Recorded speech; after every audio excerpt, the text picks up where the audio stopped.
नमस्कार सर। कैसे हैं? नमस्कार। जी, ठीक है। क्या चल रहा है आपका? और चूँकि मैं टीचर हूँ, आप जानते हैं, तो बच्चों के भविष्य के बारे में ही सोच रहे हैं। तो सबसे पहले तो मैं आपके सभी दर्शकों को अपनी ओर से नव वर्ष की मंगल कामनाएँ देता हूँ और मैं ये शुभकामना देता हूँ कि उनका आने वाला साल खुशियों से भरा हो। और साथ ही साथ मैं ये भी अपील करूँगा, जितने मेरे शुभचिंतक हैं, मेरे चाहने वाले लोग हैं, वो आपके चैनल को देखें और सब्सक्राइब करें, लाइक बटन दबाएँ और एक कमेंट करें। जी। तो अभी आप अपने बारे में थोड़ा बहुत बताएं लोगों को। जी, बिल्कुल। मैं इंजीनियर मुबारक हुसैन, डायरेक्टर हूँ आज़ाद इंटरनेशनल स्कूल का। और आप जानते हैं कि आज़ाद कोचिंग सेंटर और आज़ाद नाम आंध्र के लिए कोई नई चीज़ नहीं है। बच्चा-बच्चा जो है आज़ाद नाम को जानता है और आज आज़ाद की कई शाखाएँ चल रही हैं। तो मुझे ज़िम्मेदारी मिली हुई है स्कूल की, तो स्कूल को मैं रन कर रहा हूँ। और मैंने बीटेक किया हुआ है कंप्यूटर साइंस से। आरटीयू कोटा मेरी यूनिवर्सिटी रही हुई है, उससे मैंने बीटेक किया हुआ है। उसके बाद जो है मैंने दिल्ली में, मुंबई में जॉब किया। पापा जी का फ़ोन आया कि आओ स्कूल चलाना है, तो स्कूल पे लगे हुए हैं कि अब बच्चों के भविष्य की ही काम हो रही है। इसके अलावा और भी बातें होंगी, आपको हम बताएँगे इंटरव्यू के दौरान, जो भी बातें जब निकलेगी तो। हाँ जी। तो आपने बीटेक किया, कब किया था बीटेक? बीटेक मेरा 2010 से 14, 10 टू 14 वाला कौन सी बैच रहा ब्रांच? है। मेरी ब्रांच रही है computer science and engineering, CSE से मैंने बीटेक किया हुआ है। और आपने जॉब भी किया हुआ है? बिल्कुल, मैंने जॉब किया हुआ है। मुंबई में मैंने जॉब किया सॉफ्टवेयर का। तो अब जॉब आपने एक आईटी दिल्ली फील्ड में में जॉब जॉब किया किया है। जी, है। आईटी फील्ड में जॉब। आईटी फील्ड से डायरेक्ट यहाँ स्कूल आए तो चैलेंजिंग क्या हुआ उस चीज को एक्सेप्ट करने में, चाहे उस चीज को रन करने में क्या चैलेंजिंग हुआ?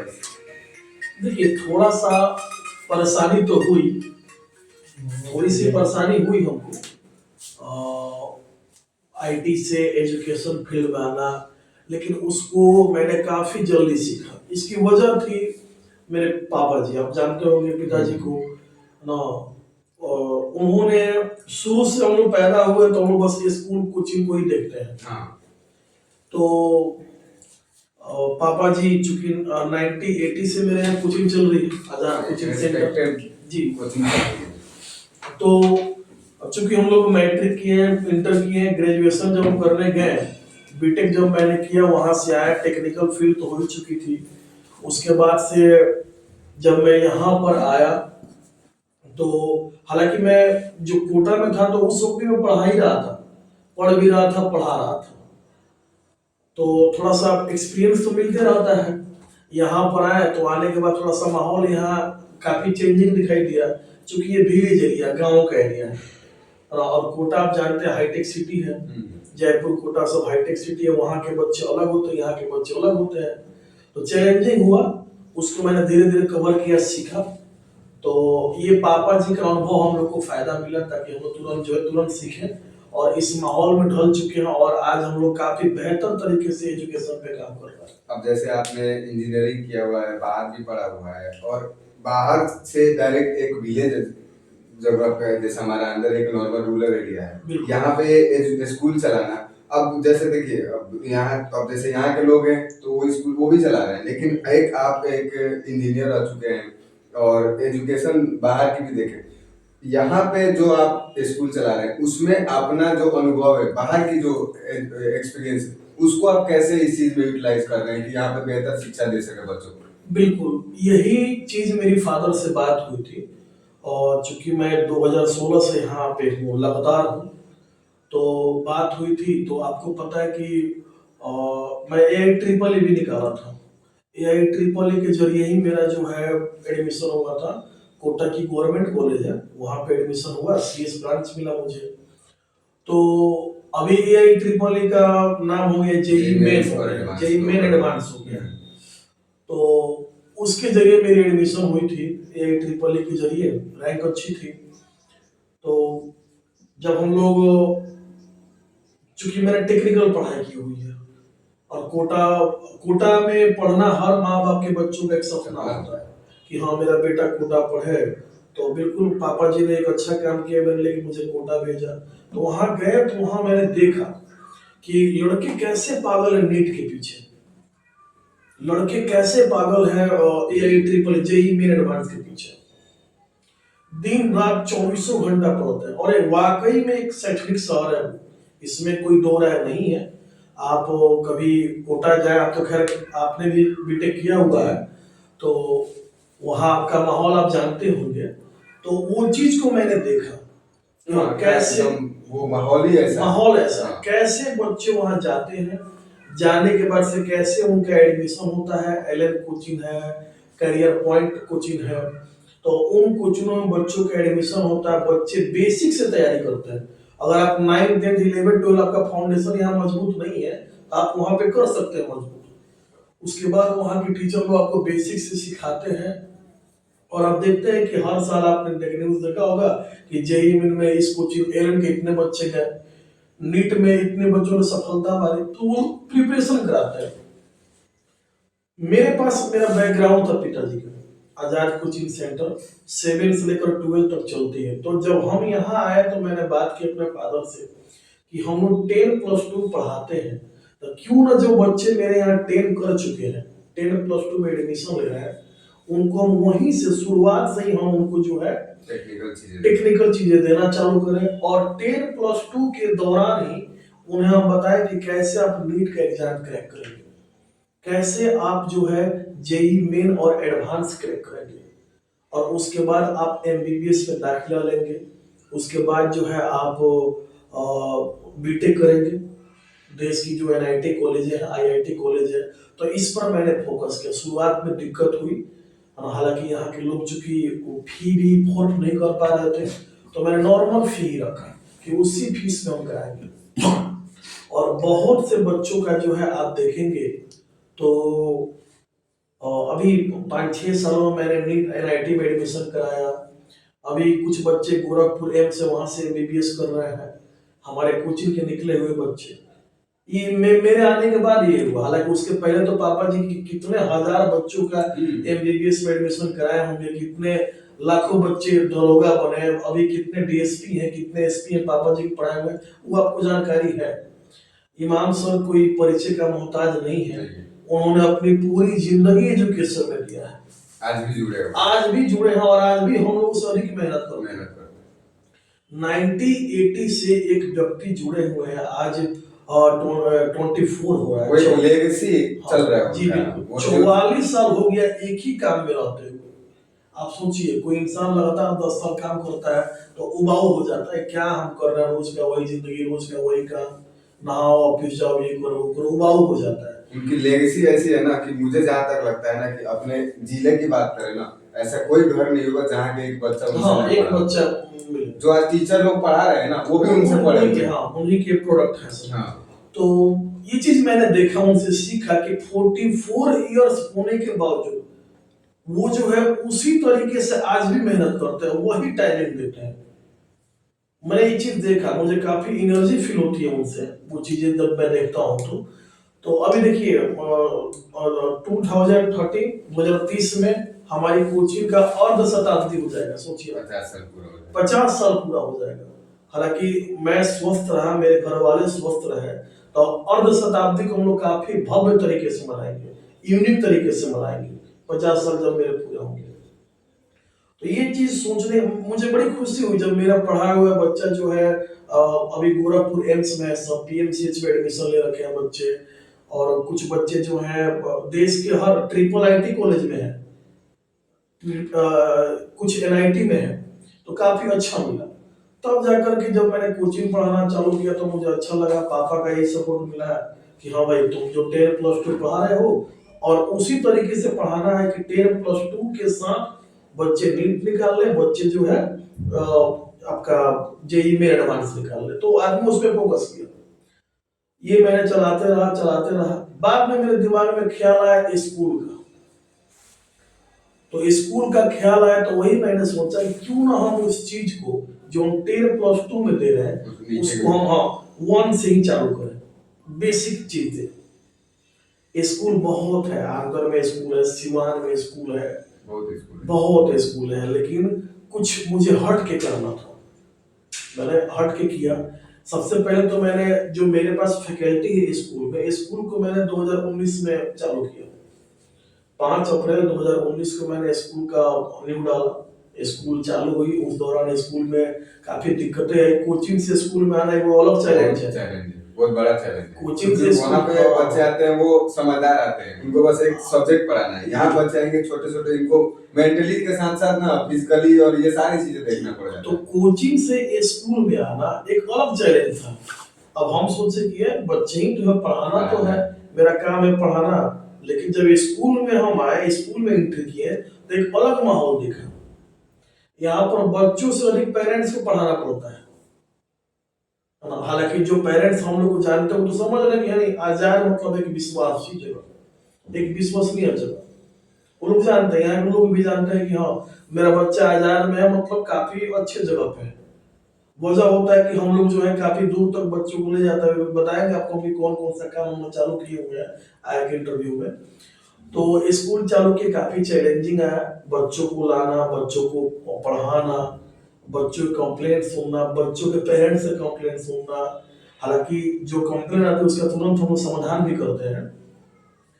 तो काफी चेंजिंग है। यहाँ के टीचर उस लायक नहीं मिल रहे थे कि भाई कैसे वो चीज दिया जाए। शुरुआत में बहुत दिक्कत हुआ टीचरों को ढूंढने में भी। और अभी तो ऐसा माहौल बन चुका है कि मेरे पास जो भी टीचर है सब बीएड है, जो भी टीचर है सब बीएड है। ये गवर्नमेंट का भी कुछ ऐसा रूल है, गवर्नमेंट का भी रूल है हाँ, कि आप कम से कम ट्रेन टीचर रखना है, ट्रेन टीचर 50%। हाँ, कम से कम 9 टीचर आपका होना चाहिए, हाँ। बीएड किया हो या डीएलएड किया हो तो। और हालांकि ये बहुत अच्छा नियम है, इसका मैं स्वागत कर रहा हूँ। ये होना चाहिए और हर स्कूलों में लागू होना चाहिए। आप बच्चों को एजुकेशन दे रहे हैं, आपके पास कोई क्वालिफिकेशन नहीं है तो आप क्या एजुकेशन? सही बात। आप मत समझ रहे हैं, ये स्कूल जो आज लोग धड़ल्ले पे स्कूल खोल रहा है, एक बिजनेस हो गया ना, इसको व्यवसाय बहुत बड़ा बना बिजनेस हो रहा गया है। धड़ल्ले पे लोग स्कूल खोल रहा है, लेकिन वो क्वालिटी नहीं दे पा रहा है।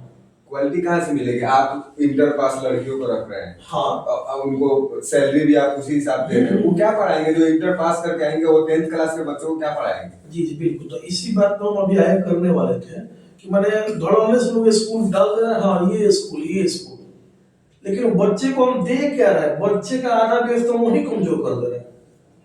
बच्चे का जो हमारा आधा बेस आप वही कमजोर कर दे रहा है। तो इस चीज को मैंने फोकस किया। हमने बोला कि नहीं, एजुकेशन सिस्टम को हम यहाँ बनाएंगे, ठीक से बनाएंगे। और आपको पता, मैंने बताया कि 44 साल हो गए मेरे पिताजी को पढ़ाते हुए, और पैसा उन्हें कमाना होता कैसे? आपने बोला कि हाँ हर घर में इस एरिया के एक आदमी मिलेगा। उन्होंने इज्जत कमाया है, नाम कमाया, शोहरत कमाई, पैसा नहीं कमाया। अगर पैसा कमाए होते तो आज वो भी कोई हस्ती होते, है ना। चूंकि हम लोग जो है काफी वीक फैमिली से मेरे पिताजी आए थे, और कोचिंग के दम पर उन्होंने तीनों भाइयों को पढ़ाया, बहन को पढ़ाया। सारे भाई आज वेल क्वालिफाइड है, बहन वेल क्वालिफाइड है, बहन की शादी हुई, अपने घर पे वो सेटल है। बड़े भाई मेरे आजाद कोचिंग सेंटर की एक ब्रांच चलती है आसाम में, वो वहाँ के डायरेक्टर है। आसाम में चलती है और आंध्र में चलती है, आंध्र में चलती है। वो मैनेज करते हैं कोचिंग। जी जी, आजाद कोचिंग सेंटर आसाम के जो हेड है वो मेरे बड़े भाई हैं। आजाद कोचिंग सेंटर आंध्र के जो हेड है मेरा आज भी पिताजी है। हाँ। हम लोग भले सहयोग करते अलग की बात है, लेकिन आज भी उन्हीं के गाइडलाइन में हम लोग काम करते हैं। और स्कूल का डायरेक्टर मुझे बना दिया गया। अच्छा, ये चीजें तो ये हम लोग सोचे क्या कि पहले तो हम बीएड फैकल्टी रखेंगे, डीएड फैकल्टी रखेंगे। उसके अलावा एक और कोर्स होता है जिसको लोग नहीं जानता है, वो मैं आपको इस चैनल के माध्यम से बता रहा हूँ, शायद आप जानते होंगे, एनटीटी, नर्सरी ट्रेनिंग। हाँ, एक ये कोर्स है, नर्सरी टीचर ट्रेनिंग कोर्स। ये काफी बेहतरीन कोर्स है, बहुत सही। मतलब डीएलएड और अगर जो बीएड नहीं कर सकते हैं वो इसको इस कोर्स को कर सकते हैं। इस पे काफी ढंग से हम बात करेंगे। तो एनटीटी एक कोर्स है, नर्सरी टीचर ट्रेनिंग कोर्स। इस कोर्स के माध्यम से ये बच्चे जो एडमिशन लेते हैं एनटीटी में, उन्हें ये सिखाया जाता है कि कैसे आप बच्चों को क्लास में पहले बैठाना सिखाएंगे। क्योंकि प्ले ग्रुप पीजी के बच्चे 3-4 साल के होते हैं, वो तो जब आते हैं तो एक महीना इतना परेशान करते हैं कि पूछिए मत। रोना स्टार्ट करेंगे आते आते। तो टीचर को पहले उन बच्चों को रखना कैसे है, उन्हें बैठाना कैसे है, उन्हें खिलाना कैसे है, उसके बाद उन्हें धीरे धीरे कैसे पढ़ाना है। अब पढ़ाना भी तो क्या पढ़ाना है, ये एनटीटी के कोर्स में आता है, जो कि 1 साल का होता है और 2 साल का होता है। 1 ईयर कोर्स भी है और 2 ईयर कोर्स भी है। 1 ईयर सर्टिफिकेट कोर्स है, 2 ईयर डिप्लोमा कोर्स है। तो मैंने इन 3 फैकल्टी वाले टीचरों को चुनना चालू किया। पहले बीएड रखा, फिर मैंने डीएलएड रखा, फिर एनटीटी रखा। आपको एक और बात हम बता रहे हैं कि स्कूल में एक सब्जेक्ट होता है कंप्यूटर। कंप्यूटर के लिए मैंने एमसीए टीचर को रखा हुआ है।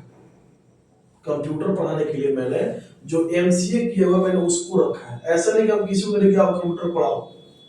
तो एमसीए आप जानते हैं कंप्यूटर का फील्ड का एक बड़ी डिग्री है, तो उस टीचर को रखा गया। तो हम शुरुआत से क्या करते हैं, प्ले ग्रुप में बच्चों का एडमिशन लेते हैं। पहले उसको रहना, खेलना, पढ़ना सिखाते हैं। उसके बाद नर्सरी, एलकेजी, यूकेजी की जो क्लासेस होती हैं वो हमारे डीएलएड के टीचर पढ़ाते हैं और एनटीटी वाले पढ़ाते हैं। फिर बारी आती है 1 क्लास की। 1 से लेकर के 5 तक उन्हें एक्सपर्ट बनाते हैं वो बच्चों को, और वो बीएड के टीचर मेरे करते हैं। और जो एमसीए के मैंने नाम लिया, जो कंप्यूटर जो वो करते हैं। उसके बाद आता है 5, 6, 7, 8। ये ऐसी क्लास है, इस क्लास में रगड़ के पढ़ाया जाता है, मैंने काफी ढंग से पढ़ाया जाता है। आपको मैं बता दूं कि मैथ की जो बुक होती है, हम 3 बुक लगवाते हैं मैथ का। एक तो जो पब्लिकेशन चल रहा है वो बुक चलती है। इसके अलावा हम लगवा देते हैं स्टेप वाला मैथ, आप जानते होंगे भारतीय बोर्ड का मैथ आता है, काफी फेमस मैथ होता है, उसको हम लगवाते हैं 6, 7, 8 में। उससे क्या होता है कि बच्चे जो होते हैं मैथ का वो हो जाता है, साइंस का वो हो जाता है। काफी ढंग से बच्चों को मैं प्रिपरेशन कराता हूँ, और 8 तक जो है बच्चे मेरे आराम से वहां तक पहुंचते हैं। उसके बाद ये 9, 10, तो 9, 10 में खुद मैं जाता हूँ पढ़ाने। 9th में, 10th में। आप कौन कौन से सब्जेक्ट पढ़ाते हैं? मैं फिजिक्स और मैथ पढ़ाता हूँ। मैथ और फिजिक्स, हाँ। तो कोचिंग में तो फिजिक्स में 11, 12 चलता है, वो होता है। तो 9, 10 में जब जाता हूँ तो मैं स्पेशली मैथ पढ़ाता हूँ। मैथ का कोई अलग से स्पेशल बैच भी आपका चलता है? हाँ, कुछ ऐसा? मैथ का मेरा अलग से स्पेशल बैच चलता है। वो चलता है 10th Bihar board and CBSE. उसके बाद चलता है 11, 12 सीबीएसई और बिहार बोर्ड। ये स्पेशल में मैथमेटिक्स का बैच चलाता हूं। तरीका क्या है इस चीज को, आप जैसे स्पेशल जो बैच चलाते हैं, इसको चालू करने का मकसद और किस वे से आप इस चीज को जी हाँ, इस पे हम चर्चा। पहले मैं स्कूल में बता रहा था आपको, तो 8 तक स्कूल रखे हैं। तो मेरी स्कूलिंग जो है आजाद इंटरनेशनल स्कूल, वो प्ले ग्रुप टू स्टैंडर्ड 8 है। और मैंने बता दिया कि प्ले ग्रुप के बच्चे एनटीटी वाले पढ़ाते हैं, और डीएलएड वाले नर्सरी, एलकेजी, यूकेजी के जो टीचर होते हैं डीएलएड और एनटीटी पढ़ाते हैं। 1 to 5, 1 to 8 बीएड है, उसमें 1 to 5 जो होते हैं वो जो बीएड कर क्या होते हैं उनको देते हैं, और जो एक्सपर्ट टीचर होते हैं बीएड के उनको हम 6 to 8 देते हैं। ये हो गई स्कूलिंग की बात। अब रही बात, आपने बोला मेरे बारे में कि हाँ आप चूंकि, अच्छा, मुझे अधिकांश लोग जानता है मैथ की वजह से यहाँ पे। हाँ, मुबारक सर अच्छा मैथ पढ़ाते हैं। तो चूंकि आप जानते हैं कि हम लोग का बैकग्राउंड इंजीनियरिंग रहा है, हम लोग फिजिक्स मैथ काफी अच्छे से पढ़ते हैं। वही होता ही है, वही होता ही है फिजिक्स मैथ में। तो यहाँ पर हम आए तो मैथमेटिक्स चालू किया। तो देखिए, हम किसी टीचर का शिकायत नहीं करेंगे, इसलिए नहीं करेंगे, मैं पेशे से खुद एक टीचर हूँ, तो शिकायत करना उचित नहीं लगता। लेकिन मैं जब देखा यहाँ बच्चों को मैथ पढ़ाते हुए, छोटे क्वेश्चन को 2 पढ़ने में, 3 पढ़ने में बनाते, और उस तरीके से बनाते थे जिस तरीके से आप समझ लीजिए कि मैंने हम लोग भी सोच ले सकते थे। मैंने काफी लॉन्ग मेथड होता था। बहुत तो फायदा होता है इंजीनियरिंग करने का। वहां पे ना जितना शॉर्ट ट्रिक बता देते हैं ना, वही तो मतलब ऐसा है ना कि जैसे आपने इंजीनियरिंग किया तो आपको वो चीज दिख गई कि इसको अपन शॉर्ट में कर सकते हैं। इंजीनियरिंग का एक यही फायदा होता है कि इजी वे जी। कोई लेंदी चीजें जा रहा है ना, उसको इजी कैसे किया जाता है ना, इंजीनियरिंग में सबसे ज्यादा यही सिखाया जाता है। तो वही चीज मैं आपसे बता रहा हूँ। जब मैं यहाँ पर आया पहली बार, बच्चों को मैंने क्वेश्चन दिया कि अरे ये क्या तुम लोग कर रहे हो, एक क्वेश्चन को 2 पढ़ने में, 3 पढ़ने में, और वो तरीका गलत कि मैंने आप सोच नहीं सकते। बाद में मैंने बोला कि नहीं, इसी क्वेश्चन को तुम सॉल्व करो इस तरीके से। और चीजें वर्क शॉर्ट शॉर्ट तरीके से। अब जब बच्चे नया देखे तो उन्होंने कि नहीं कुछ हमें नया मिल रहा है, कुछ क्या मिल रहा है उन्हें, नया मिल रहा है। अब एक क्वेश्चन को मैं 8-10 तरीके से बता देता हूँ, एक क्वेश्चन और उससे भी छोटा तरीका। हम बोलते हैं जो तुम्हें पसंद है उस तरीके को तुम्हें क्या करना है, एग्जाम हॉल में लिखना है। कोई तुम्हारा नंबर नहीं काटेगा, फुल नंबर मिलेगा। आपको पता होगा कि अंदर में जो पहली बार 100 नंबर मैथ में लड़का लाया था वो मेरा ही स्टूडेंट था, पहली बार जो लड़का लाया था 100 नंबर। तो हालांकि तो बहुत बच्चों को 100 नंबर आ रहा है मैथ में, अब तो इजी हो गया, अब तो इजी हो गया। तो पहली बार 100 नंबर मेरा ही पढ़ाया हुआ लड़का लाया था, तो पूरा एक माहौल बना हुआ था अंदर में कि नहीं और सर के पास मैथ पढ़ना बढ़िया पढ़ना। 11-12 में मैं क्या करता हूँ कि अलग अलग जैसे ट्रिगोनोमेट्री है उसका अलग एक बैच चलाता हूँ, मतलब पार्ट वाइज चलता है, पार्ट वाइज चलाता हूँ।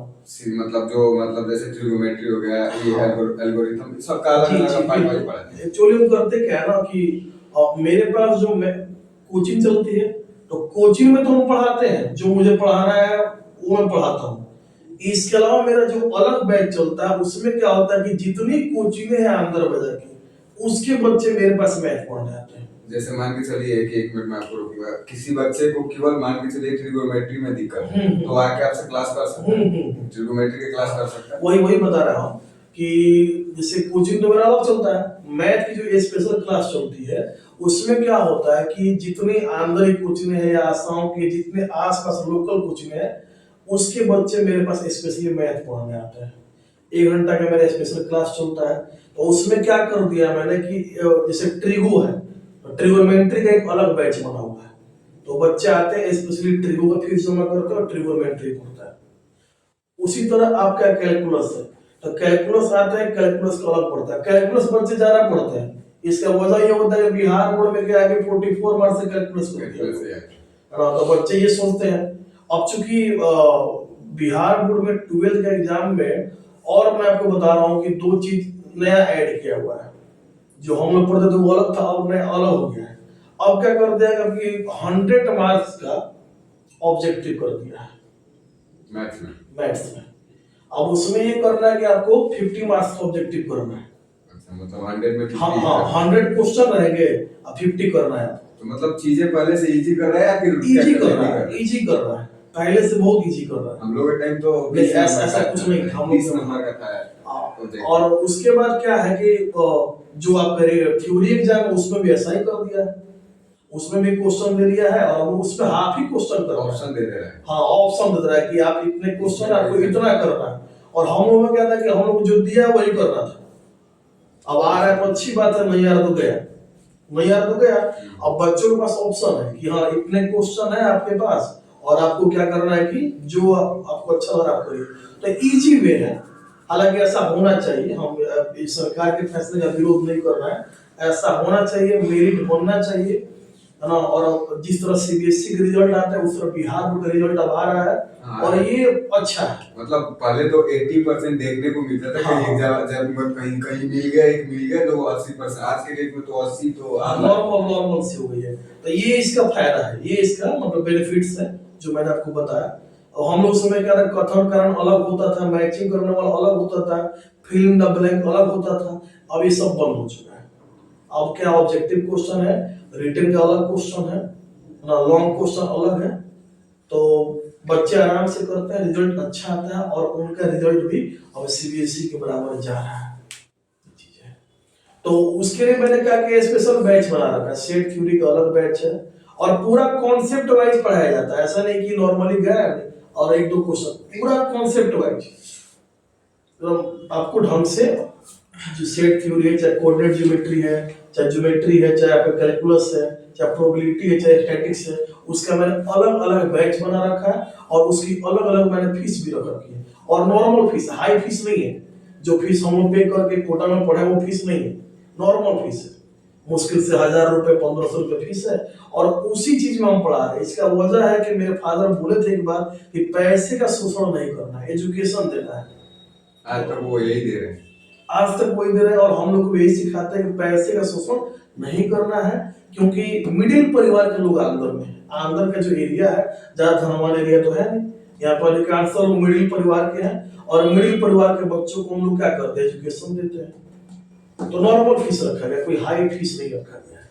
अच्छा एक चीज है, जैसे आप फादर की अपने बात की है, मतलब उनका तो हम मतलब हम अगर हम तो उनके लिए छोटे हैं कि अगर उनके बारे में दो शब्द बोलते हैं तो हमारे लिए एक गर्व की बात होगी, चलो हम मौका मिला हमें उनके जी उनके जी बारे में बात करें, जी वो एक लेगेसी है, बहुत बड़ा लेगेसी है। हम तो पैदा भी नहीं होते तब से वो पढ़ा है। जी बिल्कुल उनकी लेगेसी जिस तरीके से आज भी कायम है, और मुझे लगता है कि जब तक वो जिंदा रहेंगे उस लेगेसी को बरकरार रखेंगे। बिल्कुल उनकी लेगेसी को आप संभाल रहे हैं, जैसे आप हो गए, आपके बड़े भाई हैं, वो लोग संभाल रहे हैं।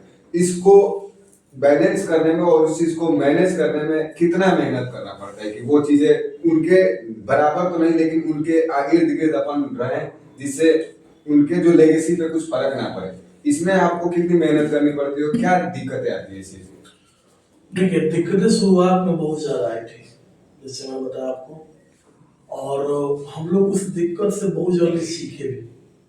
इसका कारण मैंने बताया कि हम लोग जब आंख खोलते हैं ना सुबह में, तो हम लोग दरवाजे बच्चे भीड़ लग जाते हैं। हाँ, साइकिल का गाड़ी का हॉर्न हुआ रहता है। तो और जब आंख हम सोने भी जाते हैं ना, तो बच्चे से मिल के ही जाते हैं लोग सोने के लिए। तो बहुत जल्दी सीखे हम लोग। पापा जी का ये वातावरण था। देखिए, मैंने टेक्निकल फील्ड छोड़ के एजुकेशन में जब मैं आ रहा था, तो मेरे दिमाग में बहुत क्वेश्चन थे, बहुत बहुत क्वेश्चन थे। लोग क्या बोलेंगे, कैसे क्या होगा। और हालांकि मुझे इसका सामना करना पड़ा कि बीटेक करके आए हैं, कंप्यूटर साइंस से बीटेक किया। अच्छा, पता आपको, सीएस में एडमिशन लेना अपने आप में एक बड़ी बात बहुत होती बड़ी है। बात। और आज के डेट में सीएस में एडमिशन लेना और बड़ी बात है। आपको हर ब्रांच में सीट मिल भी जा रही है, सब मैकेनिकल है चाहे जो भी है, सीट मिल जा रहा है, सीएस में एडमिशन नहीं हो पा रहा है। तो सीएस से हम लोग मार्केट में चर्चा करते हैं, सीएस से बीटेक किए हुए हैं, बीटेक करके आया है, इतने इंटेलिजेंट है, कॉलेज टॉपर रहे हैं, मतलब लोग बात करते थे कि ये आखिर एजुकेशन में करना क्या चाहते हैं। तो चूंकि उस समय कोचिंग चल रही थी, मुझे एक ये फायदा मिला अपने फादर का, अपने परिवार का। फायदा ये मिला कि कोचिंग चल रहा था, भैया साथ में थे, कोचिंग चला रहे थे वो भी। जब हम यहाँ पर आए तो फायदा ये मिला हमको कि उस चीज को तुरंत हम लोगों ने आगे बढ़ा दिया। और आप देख रहे हैं कि पहले 10+2 नॉर्मली चलता था, अब जो है जब हम आए यहाँ पर, तो उसके बाद मैंने ये किया कि उसमें नीट डाला, और अब हम जेई मेन एडवांस का वो किया। नहीं, बच्चे ये भी करेंगे और बच्चे वो कर रहे हैं, तो ये बहुत अच्छा लगता। रही बात पिताजी क्या, तो आज भी जितना पहले वो उठते उतना पहले हम नहीं उठ पाते हैं, और ये पूरा बोलते भी हैं। देखेगा 4 साढ़े 4 बजे हाँ, करीब आपको इस रोड पे ना टहलते हुए मिलेंगे। वो चाहे वो सबसे बड़ी बात 365 है। हाँ, हमेशा बारिश हो, मैंने देखा हुआ है वो चीज, क्योंकि जब भी कभी भी सुबह हम लोग उठते तो नहीं है, लेकिन कहीं उठ गए गलती से ना, तो वो दिख जाएंगे, कोई रोड पे मिले चाहे ना मिले। ये चीज बता रहा हूँ, सुबह में मैंने वो बारिश हो, आंधी हो, तूफान आए, वो अपना उठते हैं, मॉर्निंग वॉक करते हैं, उसके बाद से नित्य क्रिया करने के बाद सीधे वो क्लास में आपको नजर आएंगे और क्लास लेते हुए नजर आएंगे। उसके बाद चूंकि घंटी अलग अलग बने हुए, तो मैंने अपना घंटे लेट से रखा हुआ है, क्योंकि उठने में हमको लेट होता है। वजह इसकी है कि मैं देर रात तक काम करता हूँ, तो अब शेड्यूल भी ऐसा बन गया है। तो पापा क्लास लेते हैं, 9:30 तक वो आते हैं ना। शेड्यूल की बात हो रही थी, तो अब देखिए, मॉर्निंग में मैं कोचिंग लेता हूँ, दिन भर स्कूल मैनेज करते हैं, और शाम में मैंने बताया जो स्पेशल क्लास मैथ वाली चलती है, तो वो चलती है।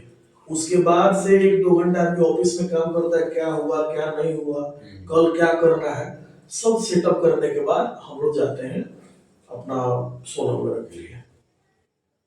तो मतलब कुछ, मतलब मेरा क्वेश्चन ये था कि उनकी लेगेसी को आप लोग जो है उसको आप मैनेज जी, और उनके हिसाब से जो वो बना के रखे हैं उसको आप लोग संभालने में कितने मेहनत पड़ती है और क्या कुछ दिक्कत आती है? हाँ, इस पे अच्छे से बात हो जाए। एक पीढ़ी तो मेरे पिताजी चलाए, हाँ, दूसरा पीढ़ी तो हम लोग चला रहे हैं, दूसरा पीढ़ी हम लोग चलाएंगे, और हम अपने आने वाली पीढ़ी से हम एक दो को ऐसा तैयार करेंगे जो इस आजाद को चलाते रहे। ये हम लोग का सोच है कि आजाद चलते रहे। अब देखिए आगे क्या होता है, फ्यूचर में क्या होता है। आप लोग उस चीज को, हाँ, अभी तो हम लोग चलाएंगे, हम लोग को चलाना है। ये चीज है, गरीबों की सेवा करनी है, एजुकेशन को बढ़ावा देना है, एजुकेशन व्यवसाय जो उत्पन्न हुआ है उसको बंद करना है। कम फीस में बच्चों को पढ़ाना है, ढंग से पढ़ाना है। एजुकेशन व्यवसाय की आप बात कर रहे हैं तो एक मैंने रिसर्च किया हुआ है, लोगों से पता किया, तो एक क्वेश्चन मेरे पास आया है, बहुत लोगों से आया हुआ है कि आपको एक ना एजुकेशन माफिया बोला जाता है। अब ये इस बात को कितनी सच्चाई है, क्योंकि माफिया शब्द आ रहा है तो मतलब बहुत बड़ा एक आपके ऊपर इल्जाम लगा हुआ है, और ये मैं इल्जाम मैं नहीं लगा रहा हूँ, लोगों की तरफ से मैंने सुना हुआ है। तो इस पे आपका क्या विचार है, और ये जो चीज है इसके बारे में कुछ बताएं। देखिए ये जो माफिया वर्ड है ना, पहले तो इसको हटा देना चाहिए। एजुकेशन में माफिया आ ही नहीं सकता है। माफिया अलग चीज होता है, एजुकेशन अलग चीज है। एजुकेशन से आप संस्कार सिखाते हैं, बच्चे की परिवार की पीढ़ी कैसे बनेगी वो सिखाते हैं। माफिया आप समझ रहे हैं, चोर गुंडा बदमाश को कहा जाता है।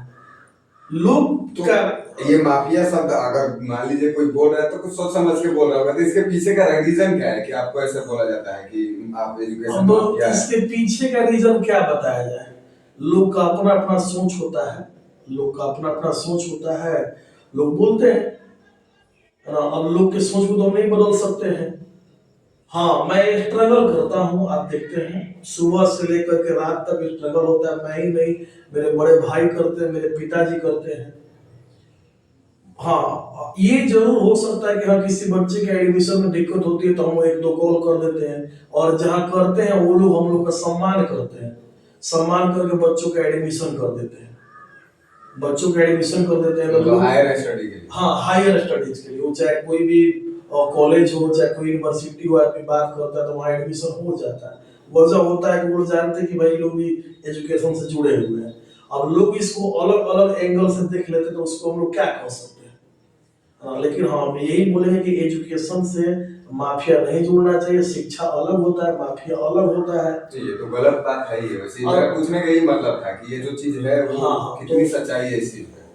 ये भी गलत बात है, वैसा लोगों को नहीं बोलना चाहिए। हम अपील करेंगे आपके माध्यम से, चैनल के माध्यम से, कि ये बातें, ये वर्ड नहीं बोलना चाहिए। हाँ, अगर आपको दिक्कत है, आप निर्धन है, आप गरीब हैं, आपके बच्चे का एडमिशन नहीं हो पा रहा है ना, तो आप मेरे कोचिंग में एडमिशन करवाइए। हम उसको पढ़ाएंगे, तैयार करेंगे, उसको उस लायक बनाएंगे, वो वहाँ का एंट्रेंस एग्जाम क्रैक करेगी, उसका एडमिशन होगा। तो अगर हम उसमें हेल्प कर दें तो हम इसमें माफिया कहाँ से हो गए? सही बात, माफिया कहाँ से हो गए? अब जैसे एक चीज है, हाँ, लोग इस वजह से भी कहता होगा कि दो कोचिंग है, स्कूल चल रहा है, इस वजह से भी कहता होगा, तो उसको हम क्या बोलेंगे? कई कई स्कूल की तो कई कई ब्रांच चलती है, तो क्या वो माफिया हो गया? ऐसा नहीं, गलत बात है। चलिए, आपने इस चीज पे बात की तो यही बहुत बड़ी बात है कि आपने इस चीज को पॉजिटिव वे से लिया और जवाब दिया। अब जो सोच रहे हैं उनकी सोच को हम बदल नहीं सकते, पर ठीक है, वो जैसे जिसकी सोच है उस हिसाब से अपना स्टेटमेंट देता है। बिल्कुल। स्कूल है आपका, ठीक है, और आप एज ए टेक्निकल बैकग्राउंड है, तो जो अपना टेक्निकल बैकग्राउंड है उस चीज को आप स्कूल में कैसे फॉलो अप करते हैं, चीजों को इम्प्लीमेंट कैसे करते हैं, जिससे टेक्निकल बच्चे, जो देखिए यहाँ पे स्कूल है, बहुत सारे स्कूल है, हर एक स्कूल में स्टडीज तो अवेलेबल है, हर कोई पढ़ा देता है, बट टेक्निकल फील्ड ऐसा है ना, जैसे कि आज के गवर्नमेंट ने भी ना 5 क्लास के ऊपर बच्चों को एक लैंग्वेज हो या फिर कोई भी टेक्निकल कोर्स हो उनको बताना जरूरी कर दिया है। गवर्नमेंट ने भी इस चीज को वो किया हुआ। आप अपना जो टेक्निकल आपका जो बैकग्राउंड था उस चीज को आप स्कूल में कैसे इम्प्लीमेंट करते हैं? देखिए, हम अपने स्कूल में जो है, मैंने आपसे बताया कि बच्चे जो है मेरे यहाँ 2-3 क्लास से प्रोजेक्ट बनाना चालू कर देते हैं, है ना। कंप्यूटर का प्रोजेक्ट हो गया, साइंस का कोई प्रोजेक्ट हो गया, आप कैसे जल का संरक्षण करेंगे, कैसे जो है आप पॉल्यूशन कम करेंगे। इसके अलावा जो है, अगर मान लीजिए आप देख रहे हैं आजकल बहुत से बच्चे पढ़ के जॉब नहीं कर पा रहे हैं, तो हम लोग तरह तरह के स्किल्स को बताते हैं कि देखो ये ऐसा फ्यूचर में जॉब आने वाला है, तुम जो है इसके ऊपर तैयारी करो, रिसर्च करो, है ना। जैसे मीडिया का, जर्नलिस्ट का जॉब हो गया, आप देखिए कितने यूट्यूबर कहाँ से कहाँ पहुंच गए। तो वो तो गवर्नमेंट के जॉब पे डिपेंडेबल नहीं ना है जी, तो वो कहाँ से कहाँ चले गए। तो हम वो उस पे फोकस करते हैं। उसके बाद से आपका बहुत तरह का नहीं होता, जैसे कि अभी आप देख रहे हैं कितने व्यवसाय मार्केट में चल रहे हैं। लोग पानी का बिजनेस कर रहा है, लोग जो है पत्थर वगैरह का बिजनेस कर रहा है, लोग आजकल ऑनलाइन शॉपिंग कर रहा है, उसकी बिजनेस कर रहा है। तो हम लोग एक बच्चों को तरह तरह सिखाते हैं कि अगर इन केस फ्यूचर में तुम्हारा जॉब नहीं लगे तो तुम ये काम करके अपने परिवार को अच्छे से पाल सकते हो, तुम्हें कोई दिक्कत नहीं होगा, तुम सर ऊंचा करके रह सकते हो। तो ये हम लोग देते हैं, उसी वक्त से हम लोग ट्रेनिंग देना चालू कर देते हैं। लैंग्वेज में एक्सपर्ट बनाते हैं। लैंग्वेज के लिए कोई टीचर हाँ, है? लैंग्वेज के लिए स्पेशल मैंने रखा हुआ है टीचर। और जैसे जो भी कम्युनिकेशन स्किल्स होता है, पर्सनालिटी डेवलपमेंट होता है, उसके लिए मैंने स्पेशल एक टीचर रखा हुआ है। वो बच्चों को बताते हैं कैसे अपनी पर्सनालिटी को इम्प्रूव करना है। स्पोकन इंग्लिश कितनी जरूरत है आज के डेट में बच्चों के लिए? क्योंकि देखिए हम लोग ने तो वो फेस किया हुआ है, हम बाहर जाते थे, पहले हमारा बैकग्राउंड वैसा नहीं था और वैसा माहौल भी नहीं था कि हम इंग्लिश सीखे चाहे पढ़े। उस टाइम वो एजुकेशन उतना एब्रॉड नहीं था।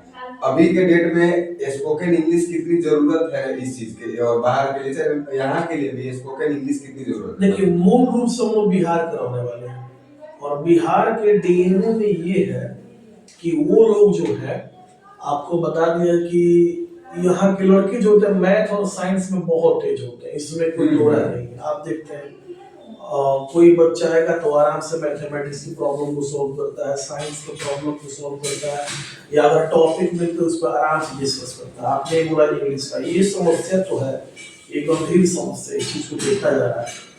और खास करके मिडिल क्लास के बच्चों में, जो वीक फैमिली के बच्चे, उनमें ये चीज और देखा जा रहा है, वो इंग्लिश नहीं समझ पा रहे हैं। तो इंग्लिश लैंग्वेज के इम्पोर्टेंस को समझना होगा। बच्चों को इंग्लिश के लिए स्कूल के अलावा स्पेशल क्लासेस करनी होगी और इंग्लिश स्पोकन की भी क्लासेस करनी होगी, तब जाकर के हमारा कम्युनिकेशन स्किल्स अच्छी होगा और हम धड़ल्ले से कोई चीज का जवाब दे सकते हैं। तो इसकी इम्पोर्टेंस है। एक चीज होता है, मेरे पास एक पेरेंट का या फिर किसी सवाल आया हुआ है, उसमें ये था कि आज के जो प्राइवेट स्कूल है एक एडमिशन चार्ज लेते हैं। अब ये एडमिशन चार्ज होता क्या है और इसका मतलब जरूरत क्या है एडमिशन चार्ज के लिए, इसके बारे में आप कुछ बताएं कि आप एक खुद स्कूल चला रहे हैं, आप एडमिशन चार्ज लेते हैं और क्या लेते हैं, उस पर क्या? हाँ बिल्कुल, इस पे चर्चा होना चाहिए। देखिए, एडमिशन फी तो पहले बंद होना चाहिए। ये एक प्रकार का शोषण है, पेरेंट्स का शोषण है, और उन पेरेंट्स को भी समझना चाहिए कि हम एडमिशन फीस क्यों दे रहे हैं, क्या है उसका मूल्य। आप पढ़ा रहे, आप उसका फीस भी दे रहे, कौन कोई गार्जियन मना करता है? दे ही रहे हैं, वो दे ही रहे हैं, एडमिशन फी भी दे रहे हैं, हर चीज का फी वो दे रहे हैं। वही बात हम कह रहे हैं, एडमिशन फी नहीं होना चाहिए और इसका हम पुरजोर विरोध करते, हम नहीं लेते हैं। मैंने सीधे डिक्लाइन कर रखा है, एडमिशन फी मेरे यहाँ नहीं है। बच्चा आता है, मेरे एडमिशन फी में होता है। अब जैसे मान लीजिए रजिस्ट्रेशन हम कर रहे हैं, उसका 500 रुपये रख चुके हैं। बच्चे का ट्यूशन फीस जो क्लासरूम फीस है वो 500 रुपये है। बच्चे का व्हीकल फीस हो जा रहा है 500 रुपये। इसके अलावा बच्चा आपका बुक लेता है, बच्चा आपका ड्रेस लेता है। बच्चे का जब पेरेंट्स एडमिशन कराने आते हैं तो उस समय वाले टूट जाता है, मैं देखता हूँ चीज होता है। क्योंकि देखिए ना, आज के डेट में क्या है ना, मैं एक पेरेंट की वो बता रहा हूँ जो उनके साथ क्या दिक्कत हो रही है। स्कूल उनको पढ़ाना अच्छी जगह है, ठीक है, और वो जाएंगे तो लिस्ट बनता है, admission charge, extra activity charge, ये चार्ज वो चार्ज कर करके ना इतना चार्ज हो जाता है ना, लास्ट में आता है ट्यूशन फी। तो वही बात हम यहाँ कर रहे हैं। स्पोर्ट्स फीस है, मिसलेनियस है। अब ये मिसलेनियस और एडमिशन चार्ज ये क्या अलग अलग चीज? ये सब बिल्कुल अलग चीज है। अरे बहुत से स्कूलें हैं, आपको बता दें हम कि हम किसी स्कूल का नाम नहीं लेंगे, लेकिन आप लोग खुद समझ जाएंगे, समझदार लोग खुद समझ जाएंगे कि हाँ सर किस स्कूल की बात करें। एडमिशन फीस 5000, क्या हो रहा है उस 5000 का?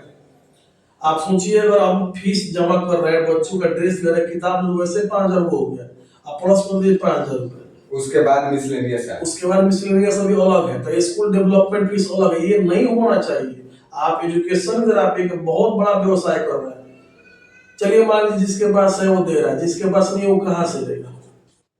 वैसे पेरेंट्स से हम आपके चैनल के माध्यम से आपसे अपील कर रहे हैं कि आप पूर्णतः बहिष्कार करें वैसे स्कूलों का जो इस तरह से शोषण कर रहे हैं आपका। और बेहतर स्कूल, ऐसा नहीं कि आप मेरे स्कूल में हैं, आप बेहतर स्कूल में जाएं जहां पर एडमिशन फ्री है, वहां जाएं, अपने बच्चों को पढ़ाएं और बेहतर रिजल्ट लाएं। और हो सके तो आप मेरे स्कूल में एडमिशन कराएं। मैं आपके माध्यम से मैं दावे के साथ ये कह रहा हूँ कि उस बच्चे को हम डॉक्टर बनाएंगे या इंजीनियर बनाएंगे या फिर सीए बनाएंगे या एक बेहतर पत्रकार बनाएंगे। जिस चीज में हम ले जाएंगे वहां पर उसको एक्सपर्ट बनाएंगे ये चीज, क्योंकि मैंने वो चीज को फेस किया है। मैं इंजीनियर बना हूं तो मैं ऐसे नहीं उड़ के जाके जाके बन गया, कंपटीशन फाइट किया, निकाला हूं, कोटा शहर जैसे जगह से पढ़ के आया हूं, 8 सेमेस्टर पास किए हैं, जी, असाइनमेंट, ये सारी चीजें आपने देखा हुआ है। तो ये मैं अपील करना चाहूंगा पेरेंट्स से जो इस इंटरव्यू को देख रहे हैं, यही अपील करेंगे कि आप इन चीजों का छोड़ें, उस स्कूल में एडमिशन कराएं जहाँ एडमिशन फ्री है और अपने बच्चों को आप बेहतर भविष्य बनवाएं, ताकि आपकी भी जो पीढ़ी, और एजुकेशन ही आपकी पीढ़ी को सुधार सकता है। आप देखिए एपीजे अब्दुल कलाम का परिणाम सुना है, देश को कहाँ ले गए, वो मिसाइल मैन तक कहलाए, तो कहां से कहां पहुंचा दिए। हम लोग आज किस देश से खुलेआम यूज कर सकते हैं अगर कोई हमें छेड़े तो ये उन्हीं का देन था। तो एजुकेशन ही परिवर्तन ला सकता है। भीमराव अम्बेडकर को देखिए, देश का संविधान बनाया, एजुकेशन ही तो उनको आगे बढ़ाया। तो ये चीज रखा गया है। हम ये फिर अपील करेंगे कि अगर आप अपने बच्चों को डॉक्टर बनाना चाहते हैं, इंजीनियर बनाना चाहते हैं, सीए बनाना चाहते हैं, बेहतर पत्रकार बनाना चाहते हैं या फिर बेहतर फैशन डिजाइनर बनाना चाहते हैं, तो आप हमारे स्कूल में एडमिशन कराएं, कम फीस में बेहतरीन क्वालिटी का एजुकेशन दें। एक और चीज आजकल ट्रेंड चलता है और ये ना हर एक जगह, मतलब लोग, बच्चा आपके पास पढ़ रहा है और मान के चलिए ये सारा फी देने के बाद गार्जियन दे रहा है और बच्चे को आपके पास भेज रहा है, स्कूलों में भेज रहा है, और फिर क्या हो रहा है कि अब वहां तो स्कूल से आया उसके बाद होम ट्यूशन। ये अगर मान के चलिए मैंने इतना पे करके यहाँ पे अगर आपके पास लाया, उसके बाद अगर मुझे होम ट्यूशन कराना पड़े तो मैं फिर बच्चों को उतना पे वहां की करूंगा। बिल्कुल, आपने बहुत अच्छा एक क्वेश्चन किया और इसका स्पष्ट जवाब आपको हम दे रहे हैं। जब आप इतना फीस पे किए, आपका बच्चा बेहतर स्कूल में पढ़ रहा है, आप वेल ड्रेस में बच्चे को भेज रहे हैं, तो फिर आपको होम ट्यूशन की आवश्यकता क्यों पड़ी? और होम ट्यूशन का फीस आजकल हाई हो गया है। अगर होम ट्यूशन ही कराना तो मैं बच्चों को सरकारी स्कूल में पढ़ा क्यों वहां फिर होम ट्यूशन करा सकता। ये हम अभिभावक से, जो पेरेंट्स हैं, उनसे अपील करना चाहेंगे कि आप होम ट्यूशन बंद करिए। आप बच्चे को, जब बच्चा स्कूल से आ रहा है तो स्कूल से आए तो कुछ देर उसे खुला छोड़िए, वो खेले कूदे, रात में आए तो आप बैठा करके होमवर्क करवाइए उससे। वो 4-5 घंटा होमवर्क कर ले काफी है उसके लिए, क्योंकि 6-7 घंटे तो स्कूल में पढ़ा है, 6-7 घंटे स्कूल में पढ़ा, 4-5 घंटा घर में पढ़ते, उससे बेहतर क्या होता है? उससे बेहतर होता है क्या? होम ट्यूशन को बंद किया जाए, एकदम पूर्णतः बंद होना चाहिए। उससे पेरेंट्स के 1-2 हजार रुपए बचेंगे भी और बच्चा का वो क्या बोलते हैं, टैलेंट निकल के बाहर आएगा। पता है इसकी वजह से क्या हो रहा है? अच्छा, हम लोग पढ़ाई किए हैं, हम लोग कौन होम ट्यूशन देख लिए? आज तक देखे? नाम ही नहीं था होम उस समय, नाम ही नहीं था। और अभी भी आप देखिए, हाँ, हम लोग के अंदर कितनी टैलेंट है, क्या है, तो वो चीज बंद होना चाहिए, ये नहीं होना चाहिए। अब पता है ये चीजों की वजह से ना बच्चे का क्या प्रॉब्लम हो रहा है कि एक तो स्कूल में वो पढ़ रहा है 7 से 8 घंटा, जो भी 6 घंटा 7 घंटा, उसके बाद आते ही होम ट्यूशन, ठीक है, होम ट्यूशन में वो वहां प्रेशराइज हो रहा है। उसके बाद क्या हो रहा है कि घर पे पढ़ो, जो अगर मान लीजिए कोई गार्जियन सही है तो उसको चलो बैठो। अब इसमें ना बच्चे क्या हो रहा है ना, मेंटली डिस्टर्ब हो जा रहे हैं। हाँ, ये भी अच्छा क्वेश्चन है, इसका भी सॉल्यूशन है हमारे पास। देखिए, बच्चे को आप सुबह उठाएं, 1-2 घंटा पढ़ाइए, बच्चे को तैयार करके स्कूल भेजिए, स्कूल से बच्चा आ रहा है उसको छोड़ दीजिए फ्री। बच्चा जितना फ्री रहेगा उतना ही उसका स्किल्स डेवलप, माइंड डेवलप होगा। 3-4 घंटा वो गेम खेलेगा, तो गेम जैसे ही खेलेगा तो उसके अंदर बहुत तरह की बातें आएंगी। अब वो जो गेम खेलेगा सोचेगा अरे हाँ, उस फील्ड में एक्सपर्ट हूँ, अब क्रिकेट खेलना है, मुझे विराट कोहली बनना है, मुझे रोहित शर्मा। गेम में भी ये भी क्लियर कर दीजिए कि मोबाइल गेम नहीं है। हाँ, फिजिकली जो आउटडोर गेम है, यानी कि गेम लोग पता है ना मोबाइल पकड़ा है आज के, इस चीज से दूर रहे। हाँ, वही मैं बात कर रहा हूँ। तो गेम खेलेगा तो उससे ये उसका बेनिफिट होगा, एक तो उसका हेल्थ ठीक रहेगा, दूसरा उसका माइंड डेवलपमेंट हो रहा है, है ना। तो उसके बाद बच्चा आ रहा है, एक बेहतरीन टाइम होता है शाम में 6 to 10 या 6 to 9। अगर छोटे क्लास का बच्चा है तो 6 to 9 पढ़े, हायर क्लास में से 10th 11 12 कर रहा है 6 to 10 पढ़े। काफी है, 4 घंटा तो काफी होता है पढ़ने के लिए। और अभिभावक पेरेंट्स से मैं ये भी अपील करना चाहूंगा, मोबाइल की लत छुड़ाएं। ये मोबाइल समझिए कि क्या बोलते हैं उसको, एक जहर वायरस। समाज में एक वायरस। वायरस की तरह हो गया, तो इसको दूर रखा जाए, जितना दूर रखे। हाँ, एक कुछ माँ होती हैं जो अपने काम में व्यस्त होकर बच्चों को मोबाइल दे देती हैं, तो उनसे धीरे धीरे करके बच्चों को मोबाइल छुड़ाया जाए, बच्चों को जो लत लगे उसको हटाया जाए, उससे बच्चे के अंदर टैलेंट आएगा। आपका बच्चा एक बेहतरीन आजकल पता है पेरेंट भी खुश हो रहे हैं कि मेरा 5 साल का बच्चा है मोबाइल चला रहा है। ये कौन सी खुशी है, मेरे को तो अभी भी समझ में नहीं है। ये खुशी नहीं है, वो समझिए कि उस बच्चे का माने क्या बोलते हैं, भविष्य के ऊपर भविष्य उसका खराब हो रहा है, ये खुशी नहीं है। ये लोग खुश हो जाते हैं, अरे मेरा बेटा देखो ये कर दिया वो, नहीं, अरे उसका फ्यूचर भी तो देखो फ्यूचर क्या का है। हो रहा है उसका।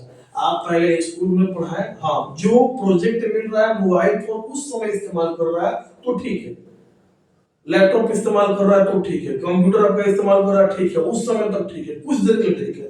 लेकिन हाँ, रोज 3-4 घंटा मोबाइल चलाए तो वो एक आदत सी बन जाएगी, और उससे बच्चा का टैलेंट बाहर नहीं निकल पाएगा, फिर वो कोई एग्जाम में फाइट नहीं कर पाएगा।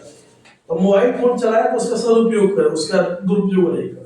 एक जो एक गवर्नमेंट की तरफ से मुहिम चलता है, हर एक स्कूलों में 25% बच्चे फ्री में पढ़े, ठीक है, 1 क्लास में एडमिशन होता है जो 25% आपको, जैसे मैंने आपके बारे में रिसर्च किया और मैंने जहाँ तक देखा हुआ है, मैं जानता हूँ क्योंकि पास के हम लोग तो चीजें हमें सामाजिक से, आप सामाजिक कार्यों में भी बहुत बढ़ चढ़ के हिस्सा लेते हैं, एक्टिव रहते हैं। जैसे कि मान लीजिए कोई मैच हो रहा है, कोई टूर्नामेंट हुआ ब्लॉक में, या फिर कोई फंक्शन हो रहा है वहां पे आपको बुलाया, तो आप उस चीज में एक्टिव रहते हैं, चाहे वो अपना स्कूल से भी हो या फिर खुद का पर्सनली हो, आप उसमें एक्टिव रहते हैं। आपके स्कूल में कितने परसेंट, जो आप ये जो 25% है, उसके अलावा कैसे बच्चों को आप फ्री शिक्षा अगर देना हो तो कैसे आप चीजें प्रोवाइड कराते हैं? देखिए, 25% गवर्नमेंट का आदेश है तो पालन करना पड़ेगा, उसको तो हम इनकार नहीं कर सकते हैं। जो बीपीएल परिवार के बच्चे होते हैं, कमजोर वर्ग के बच्चे होते हैं, उनका मुफ्त में एडमिशन होता है और वो फ्री में पढ़ाई करते हैं, पढ़ाई फ्री में करते हैं, बस उन्हें केवल बुक के चार्ज पेमेंट करना होता है।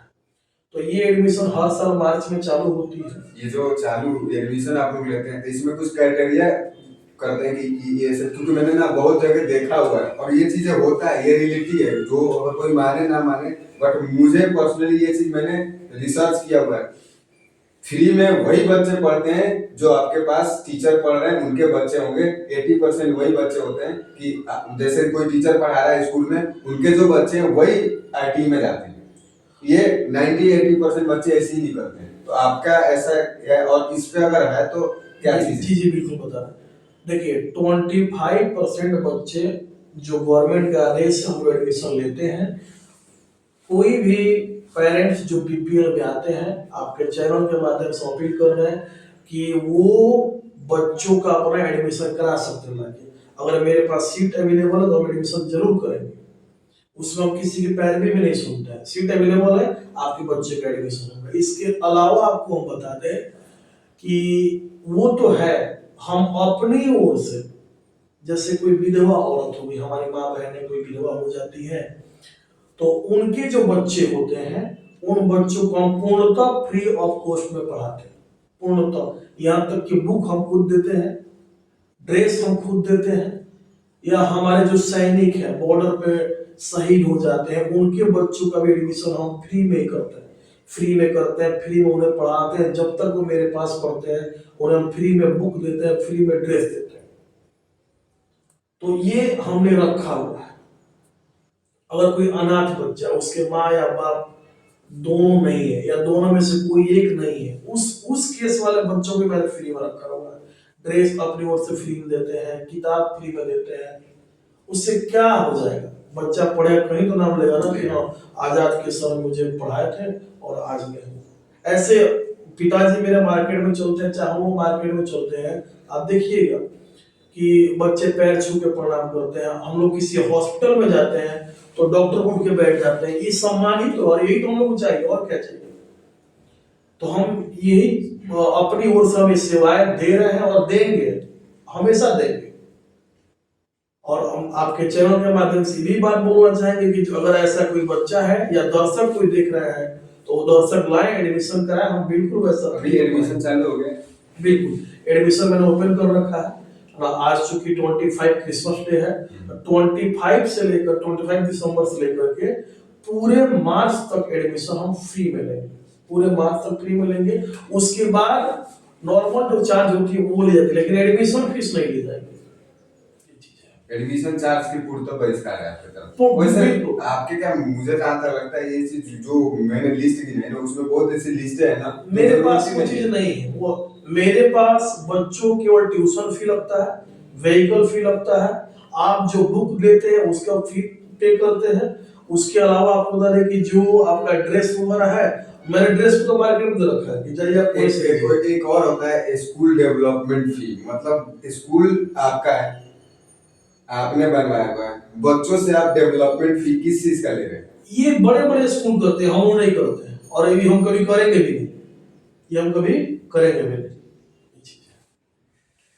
एक है जैसे आप समाज से जुड़े हुए हैं, सामाजिक कार्य में आप जिस तरीके से एक्टिव, मैंने पहले ही बताया जिस तरीके से आप एक्टिव रहते हैं, और जो भी जहां तक आपका सहयोग होता है हर टूर्नामेंट में हो, हम लोग देखते हैं बैनर पोस्टर आपका अवेलेबल रहता है आजाद इंटरनेशनल स्कूल का, आजाद कोचिंग सेंटर का।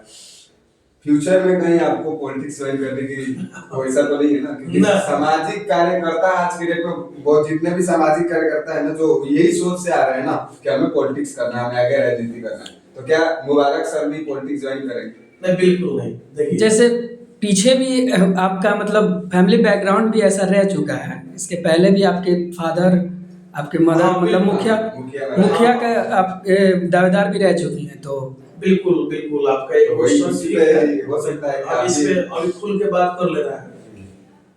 पिताजी मेरे 10 साल उप सरपंच रहे हैं, भैया मेरे लगभग 15 साल तक पंच रहे हैं। हमारे घर से 3 मेंबर पंचायत चुनाव में रहते थे ना। तो बाद में मेरी मॉम का डेथ हो गया, पिताजी भैया अपने बिजनेस में लग गए, तो अभी ऐसा कोई विचार मेरे मन में आया नहीं। हो सकता है लेगेसी आप उनका संभाल रहे, तो क्या पता वो भी चीजें हो जाए। अब वक्त के अनुसार इंसान बदलता है, वक्त भी बदलता है, आप देख रहे हैं। फ्यूचर में क्या होगा हम नहीं बोलेंगे, लेकिन अभी राजनीति में जाने का कोई इंटरेस्ट नहीं है। और अगर राजनीति में आएंगे भी हम तो डिस्ट्रिक्ट लेवल पे आएंगे, अगर आना भी होगा। अगर मुबारक सर आते हैं, क्योंकि एज ए इंजीनियर तो मैं तो पहले सपोर्ट करूंगा कि चलो एक इंजीनियर आगे जाना है। उसके अलावा अगर वेल एजुकेटेड है, उसमें कोई गलत चीज नहीं है, अगर आप उस चीज पे जाते हैं तो जाहिर सी बात है जो नॉर्मल लोग हैं उनसे तो बेहतर ही चीजें करेंगे। बिल्कुल, देखिए ये बातें आपकी सही है, राजनीति में पढ़े लिखे युवाओं को आना चाहिए। वही युवा जो है देश को बनाते हैं, वही युवा राज्य को बनाते हैं, इसमें कोई दो राय नहीं है। लेकिन अभी इस तरह का हमारा कोई इरादा नहीं, अभी बस यही इरादा है कि जो मेरा क्षेत्र है आंध्र, हम लोग आंध्र से जुड़े हुए हैं, आंध्र हम लोग कर्म भूमि है, जन्म भूमि है। तो अभी मेरे दिमाग में सिर्फ एक ही लक्ष्य चल रहा है कि आंध्र में किसी तरीके से पहला मैं सीबीएसई +2 स्कूल खोलूं। आंध्र में एक डिग्री कॉलेज नहीं है, डिग्री कॉलेज खोलाया जाए, उसके बाद पैरामेडिकल कॉलेज नहीं है उसको लाया जाए। तो मैं पूर्णतः अभी एजुकेशन पे फोकस कर रहा हूँ और लगभग मान के चले कि मेरा 5-10 साल अभी इसी में है। अब राजनीति में आना नहीं आना ये हम नहीं बोलेंगे, अभी इस पे हम जवाब नहीं दे सकते हैं, लेकिन अभी तो नहीं कर सकते हैं। नहीं, अभी हम कुछ नहीं बोलेंगे इस पे। मतलब इस बात पे पूरा नेगलेक्ट है कि नहीं हम इसमें अभी नहीं आएंगे, अभी तो नहीं आएंगे। अभी क्षेत्र का विकास करना है शिक्षा के माध्यम से। अभी जो है मैंने बताया आपको कि हमारे बच्चे खास करके लड़कियां जो ग्रेजुएशन करती है, आपको पता है 16-16 किलोमीटर दूर जाती है, सिवान एडमिशन लेती है, उनका एडमिशन नहीं हो पाता है, हम लोग एडमिशन कहीं और कराना होता है। तो मेरा भी पूरा फोकस है कि अपने क्षेत्र को सीबीएसई स्कूल दिया जाए, पैरामेडिकल कॉलेज दिया जाए, टेक्निकल कॉलेज दिया जाए, ये इसके ऊपर मेरा पूरा फोकस है। फ्यूचर की बात फ्यूचर में देखा जाएगा। हाँ, अब इसमें एक चीज जो मैंने एनटीटी की बात की थी, एनटीटी कॉलेज हम डाले हुए अभी चल रहा है, मेरा खुद का कॉलेज चल रहा है। किसी को करना होगा यहाँ से, हाँ, एनटीटी करना होगा तो मेरे यहाँ से एडमिशन ले सकता है, हमारी कॉलेज का नाम है आजाद ग्रुप ऑफ इंस्टीट्यूशन। ये अभी चल रही है, रेगुलर में चलती है, रेगुलर में चल रही है, रेगुलर में चल रही है। एनटीटी क्लास चलती है, 60 सीट मेरे पास अवेलेबल है। हर साल 60 सीट फुल हो जाती है, पिछले 2 सत्र से हो रहा है। अब देखिए इस बार मार्च में एडमिशन ओपन होगा तो क्या होता है। अच्छा, अभी आप दूरी की बात किए हैं, जैसे कि सिवान लोग जाते हैं यहाँ से दूरी, तो हम ये पूछना चाहते हैं कि आप ब्रांच भी खोलना चाहते हैं अगल बगल? हाँ देखिए, ब्रांच की बात हुई तो मेरी एक ब्रांच आसाम में चल रही है कोचिंग की, कोचिंग की ब्रांच? एक ब्रांच आसाम चल रहा है। आसाम चूंकि पूर्णतः वो टाउन से काफी दूर है, वहां हमने दे रखा हुआ, वहां चल रहा है। एक आपका आंध्र में चल रहा है, स्कूल आंध्र में चल रहा है। स्कूल की 1-2 ब्रांच हम खोलेंगे, 1-2 ब्रांच। कोचिंग और कहीं हाँ, कोचिंग का भी एक ब्रांच अभी मेरे दिमाग में चल रहा है, तो जगह अभी लोकेशन नहीं बताएंगे, लेकिन चल रहा है, उसको डाल रहा है। कोचिंग की भी एक ब्रांच खोलेंगे, स्कूल की 2 ब्रांच डाल। जैसे सिवान से अंदर की जो है थी, यहाँ इतने दूरी में मतलब बहुत लोग जाता है इधर से, तो ऐसा कुछ हो कि इसके बीच में कहीं ब्रांच आप खोले? बिल्कुल वही चीज है। जैसे पहले दरौली के बच्चे सिवान जाते थे, तो मैंने आसाम कोचिंग खोला, तो अब दरौली के बच्चे आसाम आ जाते हैं, आंध्र भी नहीं आते हैं। अब आंध्र जो सिवान वाला मैटर, हम प्रयास ये करें कि इसके बीच में ही कहीं डालेंगे हम, ताकि जो है, जो लड़कियां खास करके हैं, उन्हें दिक्कत ना हो। एक बच्चों का सवाल है, जो छोटे बच्चे हैं चाहे जो भी पढ़ते हैं, Mubarak sir as a strict teacher है, फ्रेंडली टीचर? अब ये तो बच्चे ही बताएंगे, फिर भी आप, है ना। लेकिन हाँ, हम बच्चों से बड़े प्यार करते हैं, बड़े उन्हें खुश रखते हैं, है ना। और हम यही चाहते हैं कि बच्चे मेरे वो अपने परिवार, अपने घर का नाम रोशन करें। हाँ, कहीं कहीं आवश्यकता होता है तो टाइट होना पड़ता है, वो तो टीचर का वो नहीं होगा तो फिर तो इतना तो कहीं कहीं है जहाँ टाइट होना पड़ता है, बाकी तो नॉर्मल वे में फ्रेंडली आदमी रहता है। एक एक एक सिचुएशन आता है बच्चों का, जैसे कि, और इस पे ना ऐसा है ना कि बहुत कोई बोलता भी नहीं। जैसे मुझे अगर कोई प्रॉब्लम है तो मैं हर किसी से नहीं बता सकता। मेंटल हेल्थ होता है बच्चे का, बच्चे या हर कोई इससे पीड़ित है इस चीज पे। और मेरा हर जो भी एजुकेटेड पर्सन आते हैं ना, चाहे वो डॉक्टर हो गए, चाहे मेरा उनसे ये सवाल होता है, क्योंकि हर कोई अलग तरीके से अलग अलग वे से जवाब देता है। तो वो एक होता है ना कि अगर ये आया तो इन्होंने ऐसे बताया, इन्होंने ऐसे बताया, तो एक टाइप ऑफ वैरायटी मिल जाता है कि हाँ ये भी चीजें ऐसे भी इसको कर। कोई बच्चा है मेंटली डिस्टर्ब है, मान लीजिए कि पढ़ाई लिखाई पे उसका फोकस नहीं हो पा रहा है, उस वैसे बच्चों को आप लोग टेकल कैसे करते हैं? और वैसे बच्चे अगर हैं, मान लीजिए आपके पास नहीं है, अगर आसपास हैं, अगर वो ये वीडियो देखते हैं तो उनको अगर उस चीज से मिल जाए तो आप उस चीज को कैसे टेकल करते हैं? बिल्कुल, हम अपने पास उन्हें लेते हैं, उन्हें पहले प्यार से समझाते हैं, उनकी प्रॉब्लम को सुनते हैं, और कुछ साइकोलॉजिकल इफेक्ट होता है उसको दूर करने का प्रयास करते हैं ना। तो अगर उससे दूर हो जाता है ठीक है।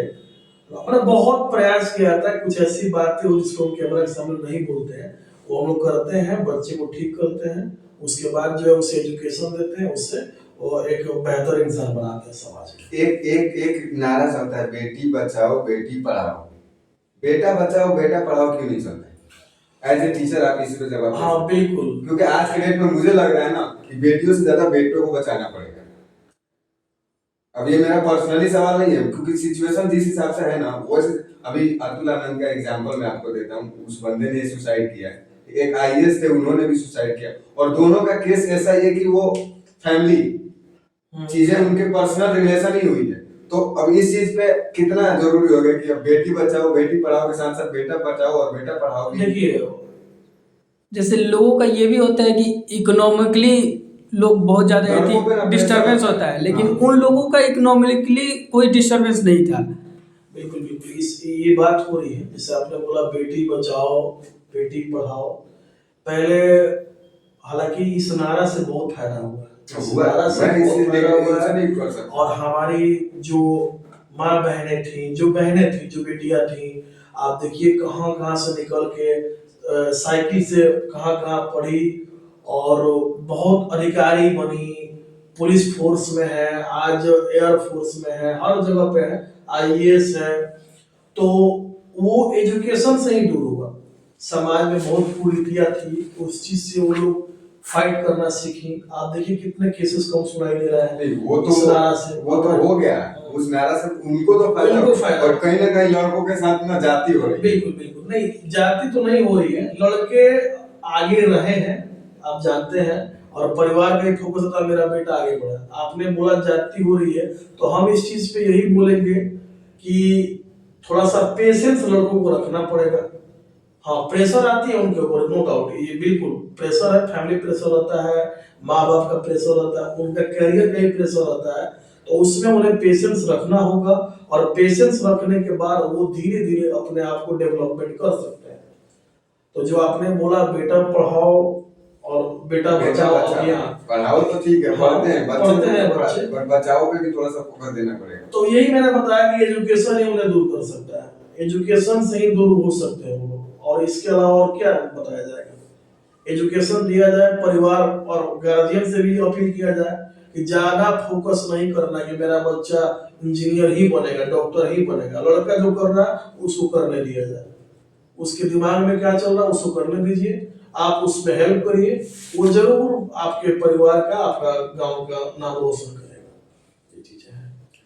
चलिए, आपसे बहुत सारी बातें हुई और आपने बहुत अच्छे तरीके से सारी बातों को अपने रखा और जवाब दिया।